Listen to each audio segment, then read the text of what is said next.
Tata BSNL பார்த்தீங்கன்னா India ஃபுல்லாக பார்த்தீங்கன்னா பிஎஸ்என்எல் வந்து 4G 5G சர்வீசஸ் வந்து எக்ஸ்பேண்ட் பண்ணுறதுக்கு பிளான் பண்ணிட்டு இருக்காங்க.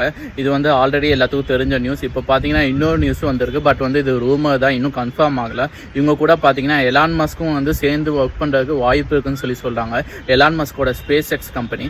இன்கேஸ் இந்த கொலாபரேஷன் மட்டும் கன்ஃபார்ம் ஆச்சுன்னா அப்புறம் வந்து ஜியோ லெஃப்ட்டுக்காக போயிடும், ஏர்டெல் ரைட்டுக்காக போயிடும்.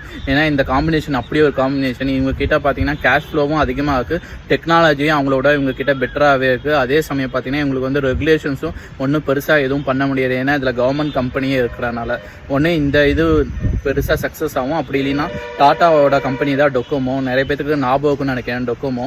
இப்போ வந்து டாட்டா வந்து இன்கேஸ் வந்து அப்படி இது சரியாக வரலின்னா டொக்கோமோ வந்து தனியாக ரீலான்ச் பண்ணுறதுக்கு வாய்ப்பு இருக்குன்னு சொல்கிறாங்க. அப்படி ரீலான்ச் ஆச்சுன்னா கண்டிப்பாக வந்து இந்த விஷயம் வந்து மக்களுக்கு வந்து நல்லதாக தான் இருக்கும். இந்த வீடியோ பிடிச்சிருந்துச்சுன்னா இந்த வீடியோ லைக் பண்ணிக்கோங்க. உங்களோட இன்வெஸ்ட்மெண்ட்ஸ் நாலேஜ் அப்டேட் பண்ணிக்கிறதுக்கு நம்ம சேனல் மறக்காமல் சப்ஸ்கிரைப் பண்ணிக்கோங்க.